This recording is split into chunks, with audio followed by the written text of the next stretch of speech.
আজকের আস্বাদনের বিষয় সৃষ্টি চৈতন্য চরিতামৃত। কি বাবা, তাই তো? তবে ভাগবত থেকেও কিছু কথা হবে। ভাগবতীয় সভা মানে ভাগবতীয় কথা না থাকলে সেটা শোভা পায় না। তবে রূপ অলঙ্কার রূপে আজকের আস্বাদনের বিষয় হলো মাধবেন্দ্রপুরীর চন্দন যাত্রা। কি হবে তো বাবা? নাকি যেমন দিনে তেমন ভালো, কি যেখানেই দাঁত হয় সেখানেই তো মলম লাগাতে হয়। জয় জয় শ্রী রাধে। তবে এই মাধবেন্দ্রপুরীর কথা বলতে গিয়ে আমার অনেক অনেক ভুল ত্রুটি হবে। কেন?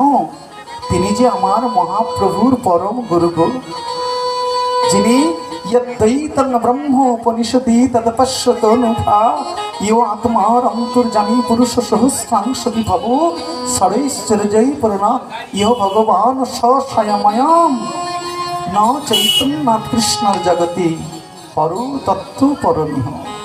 যিনি রাধা কৃষ্ণ বিগ্রহ তনু শ্রীকৃষ্ণ চৈতন্য মহাপ্রভু গুরুদেব হলেন ঈশ্বরপুরী, আর ঈশ্বরপুরীর গুরুদেব হলেন মাধবেন্দ্রপুরী। তবে এই ভাগবতীয় কথায়, হরি কথায়, চৈতন্য কথায় প্রবেশ করবার আগে কিছু বাক্য আপনাদেরকে শ্রবণ করে উত্তর দিতে হবে। আমরা তো বিভিন্ন জায়গাতে, বিশেষ করে আপনাদের বড় ভাগবতী সভা হয়, সেখানে আমি কয়েকবার এসেছি। যেখানে যেখানে ভাগবতী অনুষ্ঠান হয় আপনারা সেখানে উপস্থিত হন। কিসের জন্য? শুধু প্রসাদ সেবা করার জন্য না। কিসের জন্য? না, যেখানে কীর্তন হয়, যেখানে ভাগবত হয়, কথাগুলো খুব মন দিয়ে শুনবেন। বারে বারে বলবো কেন খুব মন দিয়ে শুনবেন? মন তো বড় চঞ্চল। এক সেকেন্ড যদি এখানে থাকে, 5 সেকেন্ড অন্য কোথাও চলে যায়। তাই পাঠকের, কীর্তনীয়দের কর্তব্য ওই মনটাকে যাতে বাঁধা থাকে, সেই কারণে বললাম খুব মন দিয়ে শুনবেন। কি? যেখানে হরি কথা হয়, যেখানে ভাগবতীয় কথা হয়, কজনার লাভ হয়? 3 জনের লাভ হয়। কাদের কাদের? কর্তাবাবু যিনি করাচ্ছেন বা কমিটি বৃন্দ যিনারা, যেখানে সর্বজনীন কমিটিরা হরিকথার আসর করে, হরিকথার ব্যবস্থা করে, সেই কমিটি বৃন্দের কিংবা কর্তাবাবুর লাভ হয়। আর যিনি হরিকথা পরিবেশন করবেন তিনার লাভ হয়। আর যিনারা শ্রবণ করেন তিনাদের লাভ হয়। তবে লাভ সব থেকে বেশি লাভ কার হয় বাবা? এই 3 জনের মধ্যে সব থেকে বেশি লাভ কার হয় মা? আসতে কি বলছেন মা? বলুন বলুন। এটা তো ইংরেজিতে যেটাকে বলে না মিটিং। আজকে কিন্তু মিটিং, মিটিং মানে সভা।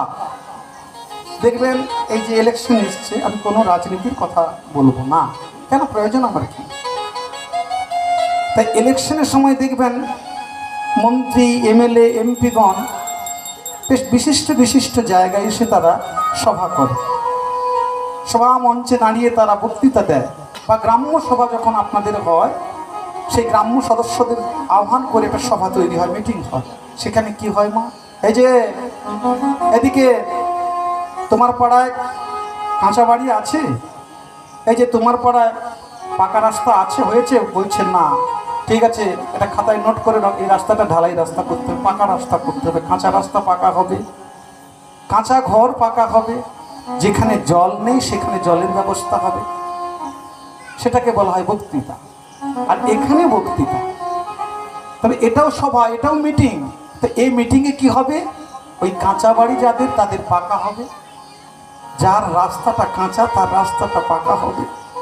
যার জলের সুব্যবস্থা নেই, হরি কথা শ্রবণে, হরি কথা আস্বাদনে, সেই বাড়িতে জল এসে যাবে। প্রেম সে বলো রাধে রাধে। তা এখানে কি বলছে? লাভটা কার বেশি হবে বাবা? এই 3 জনের মধ্যে যিনি অনুষ্ঠান করাচ্ছেন এবং যিনি ভাগবতীয় কথা বা যিনি কীর্তন শ্রবণ করাচ্ছেন এবং যিনারা শ্রবণ করছেন, ইনাদের মধ্যে লাভটা কার বেশি হবে? একটু একটু কৃপা করে বলুন বাবা। যিনারা শ্রবণ করছেন, তাই তো, আর যিনি করাচ্ছেন তিনার অনেক কাজ, লাইট, মাইক, জেনারেটর, পূজারী, সেবায়িত, যিনারা আসেন বসছেন ভাগবত কথা বা কীর্তন শুনতে, তিনাদের আসন, অনেক ঝামেলার মধ্যে থাকতে হয়, তার লাভটা একটু কম হয়। উনি সমস্ত খরচ করছে কিন্তু লাভটা ওনার কম হয়।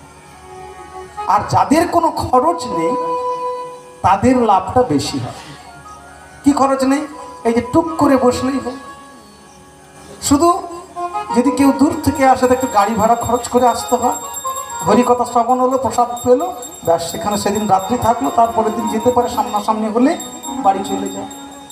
আর যিনারা এসছেন হরিকথা শ্রবণ করেছেন অনেকটা সুদূর নবদ্বীপ থেকে এসে হরিকথা শ্রবণ করাতে হয়, তা তাদের পাথেও আছে, আসামি দলপত্র খরচ রয়েছে, তা তাদের লাভটা হয় না এমন নয়, কিন্তু সব থেকে বেশি লাভ হয় যিনারা শ্রবণ করছেন। প্রেম সে বলিয়ে রাধে রাধে। কিন্তু এত সোজা নয় মা, কথাটা বলেই খালাসটা নয়। যিনারা শ্রবণ করছে তিনারা বেশি লাভ করবে, কিন্তু লাভের বিপরীত কি মা? ক্ষতি। লাভ হবে কিন্তু লাভের কার্যকারিতা না করলে তাতে বরং বেশি ক্ষতি হবে। কি? এই মাসটির নাম কি? বৈশাখ, বঙ্গাব্দে বৈশাখ মাস। কীর্তনিয়াগণ, পাঠকগণ বলছে, ও মা, একটু হরিকথা শ্রবণ করতে বসেছ, এটা তোমার এক জন্মের সৌভাগ্য নয়। সবাই তো এই আসনটি ধরতে পারেন, সবাই পড়াশোনা করে, সবাই তো আর ফার্স্ট বয় হতে পারে না, নাম্বারটা স্টার লেটার পায় না। কি ভুল বললাম? তাহলে তুমি যে আসনটি অধিকার করেছো, এটা খুব নিজেকে চিন্তা করো, হৃদয়ে হাত দিয়ে। আমার মনে হয় পূর্ণ জন্মের স্মৃতি ছিল, তাই তো আমি আসনটি গ্রহণ করেছি। আচ্ছা, আপনারা আসন গ্রহণ করলেন, আমি ধরুন আপনাদের বলছি এই মাসটির নাম বৈশাখ মাস বা বৈশাখ মাস, কেশব ব্রত। তাই এই ব্রততে ওমা ব্রাহ্ম মুহূর্তে ওঠে স্নান করতে, তুলসীতে জল দেওয়া, সত্য ভগবত ভক্তি লাভ করা, বসুন্ধরা দেওয়া, সাত্ত্বিক আহার গ্রহণ করা, স্বামী সেবা করা, গুরু সেবা করা, ভগবত সেবা করা, এবং সাত্ত্বিকভাবে, কোনো রাজস্বিকভাবে নয়, তামসিকভাবে নয়, লোক দেখানোর জন্য নয়, আর রাজকীয় অনুষ্ঠান করার জন্য নয়। শুনলেন,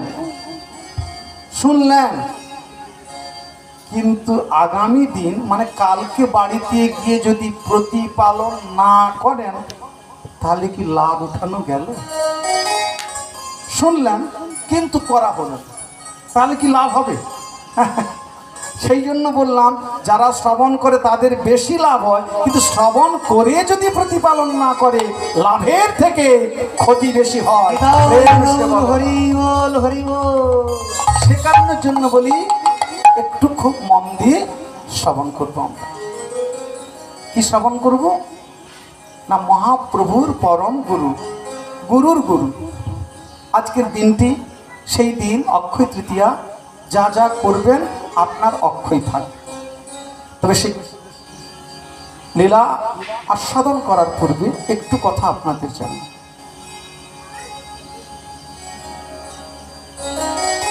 ইসলাম ধর্মের পূর্ণরূপে, খুব মন দিয়ে শুনুন আমি কি প্রশ্নটি করছি আপনাদের, প্রশ্ন না, জিজ্ঞাসা।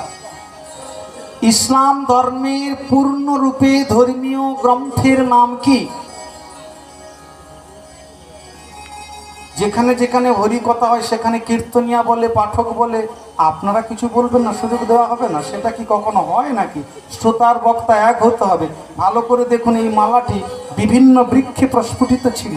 মালির কর্তব্য ছিল বিভিন্ন পুষ্প বৃক্ষ থেকে পুষ্পগুলো চয়ন করে, বিভিন্ন পুষ্প থাকতে পারে কিন্তু সূত্র একটি। মালি একটি সূত্র দিয়ে সমস্ত পুষ্পের মনোবৃত্তিগুলোকে চয়ন করে গ্রন্থিত করেছে। কেমন না? শত, রজ, তম, যে যাই মনোবৃত্তি হোক না কেন, আজকে যখন হরিসভাতে বসেছি, আমরা ভগবানের গলায় দেওয়া একটি উপযুক্ত মালা তো হতে পারি, কোনো না কোনো জন্মে তো হতে পারি, সেই স্বীকৃতির ফলে হতে পারে। তাহলে আপনাদেরকে বলার সুযোগ আমাদের দিতে হবে। তাই কৃপা করে বাবা মায়েরা, ভক্তপ্রাণ বাবারা, ভক্তিমতী মায়েরা, একটু কৃপা করে বলুন, ইসলাম ধর্মের পূর্ণরূপে ধর্মীয় গ্রন্থের নাম কি? কি জানা নেই বাবা? কোরআন। হ্যাঁ, তাহলে শিখদের পূর্ণরূপে ধর্মীয় গ্রন্থের নাম কি? শিখ ধর্মের পূর্ণরূপে ধর্মীয় গ্রন্থের নাম কি?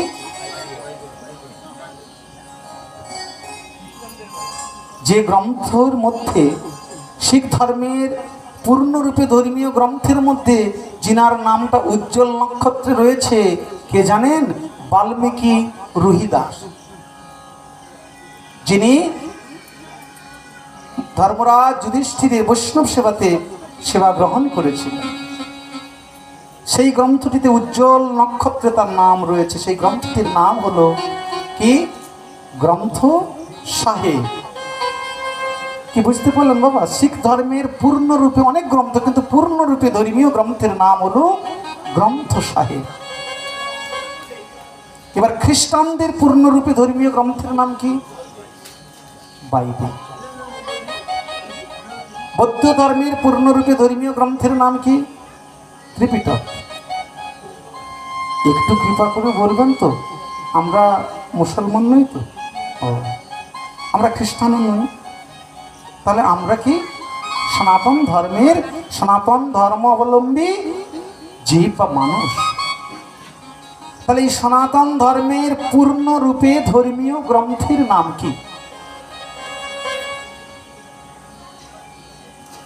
যেমন ছোট্ট করে বলি, বলবেন এগুলো বলছেন কেন? হ্যাঁ, আপনার ছেলেটা এক্সাম মানে পরীক্ষা দিতে যাবে, ক্লাসে বসেছে, যতগুলো প্রশ্ন ছিল 100% নাম্বার ছিল, মানে 100 নাম্বারের সমস্ত প্রশ্নের উত্তর লিখলো এবং সঠিক লিখেছে। স্কুলের টিচার ওই পেপারটি দেখে, মানে কাগজটি দেখে বলছে, বাহ, ছেলেটি তো খুব ভালো, সব নাম্বার, সব প্রশ্নের উত্তর দিয়েছে, সব কোয়েশ্চেনের অ্যান্সার দিয়েছে। শিক্ষক মহাশয় সব নাম্বার বসিয়ে দিলেন, 1-2 মার্ক কম রেখে 98 নাম্বার দিলেন 100। কিন্তু আবার মনে মনে ভাবছে, আমি কাকে নাম্বার দিলাম? বলছে কেন? বলছে প্রথমে যে লিখতে হয় নিজের নাম, স্কুলের নাম, সেকশন কি, রোল নাম্বার কি, সেগুলো তো লেখা নেই। তাহলে নম্বর আমি এতক্ষণ কাকে দিলাম? তাহলে যে যাই হোক না কেন, কি হবে? আগে অ্যাড্রেসটা তৈরি হবে, ঠিকানাটা হবে, কি গ্রন্থ শ্রবণ আমাদের করতে হবে, সেটাই উঠে আসবে। সমুদ্র মন্থন হয়েছিল বলে তো অমৃত উঠেছে। আর সে কারণে বলি, তাহলে আমরা যদি সনাতন ধর্মের অবলম্বী মানুষ হয়ে থাকি, কৃপা করে বলুন, সনাতন ধর্মের পূর্ণরূপে ধর্মীয় গ্রন্থের নাম কি? হ্যাঁ বাবা, শ্রীমদ ভাগবতম। অনেকেই বলে থাকেন, বিভিন্ন জায়গায় তো আপনাদের চরণধরি কৃপা গিয়েছি। শ্রীমদ ভগবত গীতা, শ্রীমদ ভগবত গীতা, তাহলে এটি কি পূর্ণরূপে ধর্মীয় গ্রন্থ নয়? হ্যাঁ কি না বলুন? মরলে গীতা, বাঁচলে গীতা, শ্রাদ্ধে গীতা, পিণ্ডদানে গীতা, অন্তিমে গীতা। তাহলে সে গীতা কি পূর্ণরূপে ধর্মীয় গ্রন্থ হবে না, যে গীতা ভগবানের মুখ নিঃসৃত বাণী?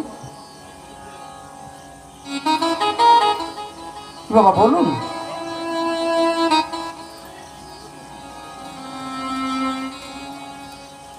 মোহে লাগি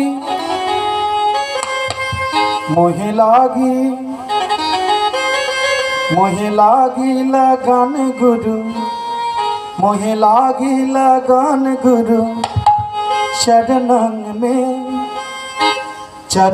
में गुरु चरणन में, मोहे लागी लगन गुरु चरणन में, चरणन में गुरु चरणन में मोहे लागी लगन गुरु मोहे लागी लगन गुरु चरणन में गुरु चरणन में मोहे लागी लगन गुरु चरणन में चरणन में गुरु चरणन में। जय जय श्री राधे। মহাজন এক পাশে দাঁড়িয়ে বলছে গ্রন্থ শোনো, হরিনাম শোনো, বাড়িতে সাধন করো, ভজন করো, যা করো না কেন, যদি তুমি তোমার এই দেহটাকে অন্য কোনো কাজে লাগাতে না পারো কি করবে? মোহে লাগি লাগান গুরু। শব্দটি কি সুন্দর। আমি যদি অন্য কোনো কাজে না লাগতে পারি তাহলে অন্তত পক্ষে গুরুচরণ আশ্রয় গ্রহণ করে গুরুর চরণ যদি সেবা করি তাতেও কৃষ্ণ সেবা হতে পারে। মোহে লাগি লাগান গুরু মোহে লাগি লাগান গুরু চরণন মে গুরু চরণন মে।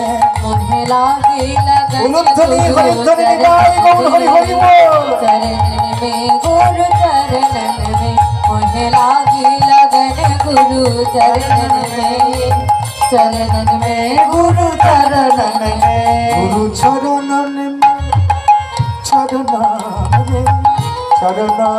गुरु चरणन में गुरु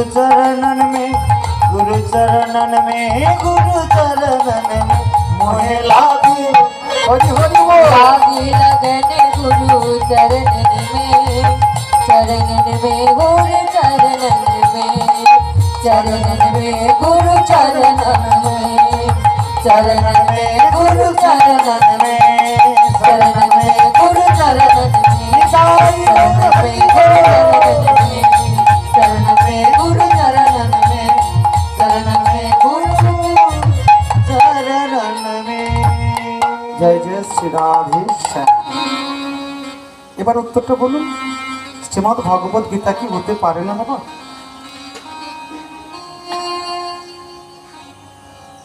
উত্তরটা আমাকে দিতে হবে না। শ্রীমদ্ ভগবত গীতা পূর্ণরূপে ধর্মীয় গ্রন্থ হতে পারে না।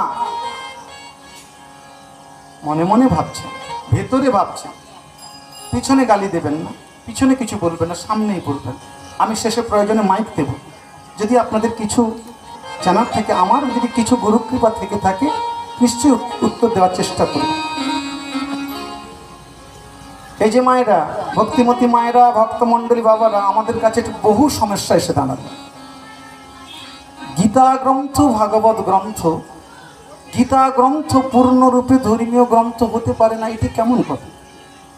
হ্যাঁ, যে গীতা ভগবানের মুখনিসৃত বাণী, অন্য কোনো গ্রন্থ আছে বাবা মুখনিসৃত বেদ, কিন্তু সেটা ইনডাইরেক্ট ভাবে, আর ডাইরেক্ট প্রেস করা হলো, মানে স্বয়ং ভগবান বলছেন কুরুক্ষেত্রের মাঠে দাঁড়িয়ে, তার নাম হলো শ্রীমদ্ ভগবত গীতা। সেই গীতা পূর্ণরূপে ধর্মীয় গ্রন্থ নয় না। গীতাতে শ্লোক সংখ্যা 700, মানে 700 শ্লোক। আর আমার সনাতন ধর্মের মধ্যে আর একটি গ্রন্থ আছে, শক্তিবাদী গ্রন্থ।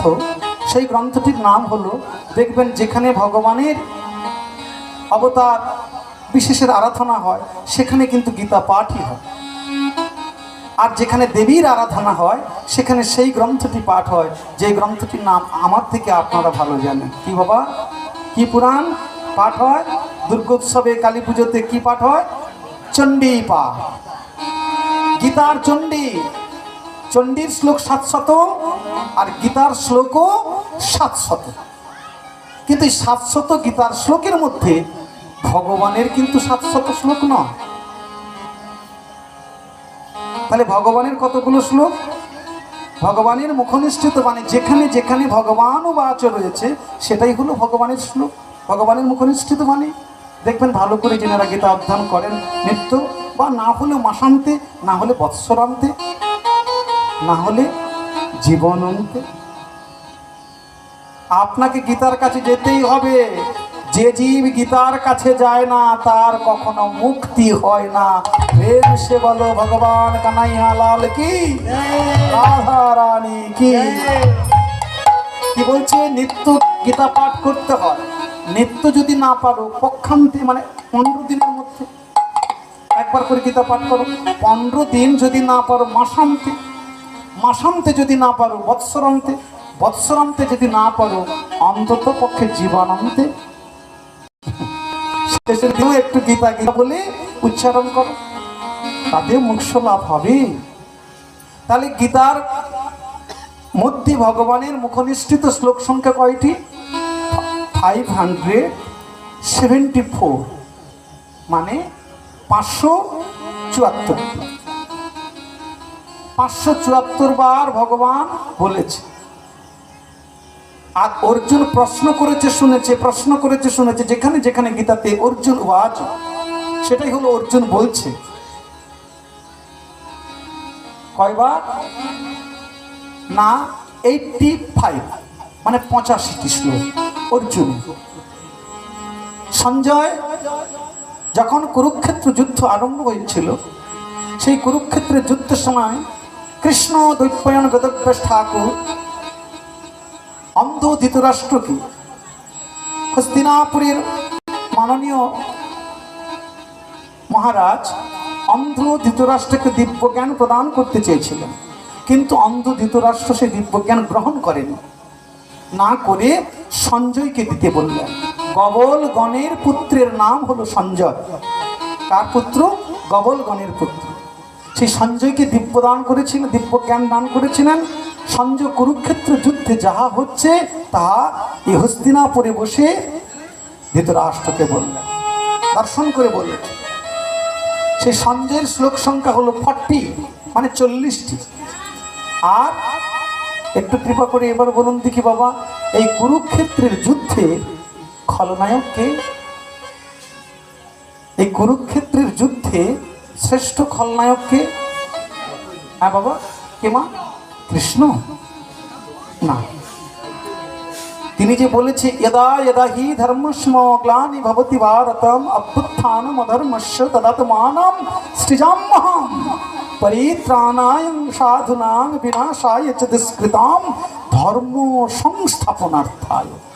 তিনি বলে গেছেন, যদি এই শ্লোকটি উনি না বলতেন তাহলে ভাবতাম উনি প্রধান খলনায়ক, কিন্তু না। একটু ভেবে দেখুন, খলনায়ক কে? দুর্যোধনকে যুক্তি দিত কে? হ্যাঁ জোরে বলুন। শকুনি না, শকুনির অভ্যন্তরটা দেখুন। সুবল মহারাজ দেবব্রত মানে ভীষ্ম জোর করে বিবাহ করিয়েছিলেন। কাকে? ধৃতরাষ্ট্রকে। কোন কন্যাকে? না, সুবল রাজার কন্যাকে। তখন কিন্তু শকুনি গান্ধার রাজ্যে ছিল না। সেই মনে মনে রাখ, আমার ভগিনী গান্ধারী যে অন্ধকারে পথচারণ করতে পারত না, আমার পিতা ভয়ে, কার ভয়ে? না, দেবব্রতের ভয়ে, ভীষ্মের ভয়ে, গঙ্গাপুত্রে ভীষ্মের ভয়ে একটি অন্ধ ছেলেকে আমার ভগিনীকে দিয়েছে। আমি প্রতিজ্ঞা করলাম সবসময় রাজপুত্রীদের কাছে, রাজকুমারদের কাছে একটি অস্ত্র থাকতো। সেই অস্ত্র নিয়ে নিজের জানু দেশে বিদারণ করা। কেন বিদারণ করেছিল? না, আমি প্রতিটি পদক্ষেপে কুরু বংশের বিনাশ চাইব, কুরু বংশের বিনাশ চাইব। তা তিনি তো খলনায়ক নন, তাহলে আসল খলনায়কটা খুঁজতে হবে। এত সোজা মা? একটু ডিপলি, মানে ভেতরে যেতে হবে, তবে নিশ্চয়ই বুঝতে পারবেন। আর ভেতরে যদি না যেতে পারেন তাহলে ভাসতে হবে। হয় নিচে নেমে গেলে জলের তোড়ে আপনি ঠেলে যেতে পারেন, মানে জলের প্রেসারে আপনি ঠেলে যেতে পারেন। আর ভেসে যদি থাকতে পারেন তাও যেতে পারেন। তাহলে মাঝামাঝি সেন্টারে থাকলে কিন্তু যেতে পারবেন। তাহলে আসল খলনায়ক কে? আচ্ছা কৃপা করে দেখেছেন কি মা গীতা? বাবারা, ভক্ত বাবারা দেখেছেন? আপনারাই তো বলেন, যাত্রাতে যদি বা সিনেমাতে যদি, নাটকে যদি খলনায়ক ভালো থাকে, যাত্রাটা জমে যায়, প্রেম সে ভালো। রাধে রাধে। গীতা কেন এত মূল্যবান গ্রন্থ হলো? শুধু ভগবানের মুখনিষ্ঠিত বাণী আছে নাকি? না, ভালো করে দেখুন। গীতা ভগবান বলেছে, আপনার কাছে কিন্তু ভগবান দিয়েছে গীতা। গীতা পৌঁছেছে? পৌঁছে দিয়েছে কি ভগবান? পৌঁছায়নি। পৌঁছালো কে? গীতাকে সাজালো কে? কৃষ্ণ দ্বৈপায়ন বেদব্যাস ঠাকুর।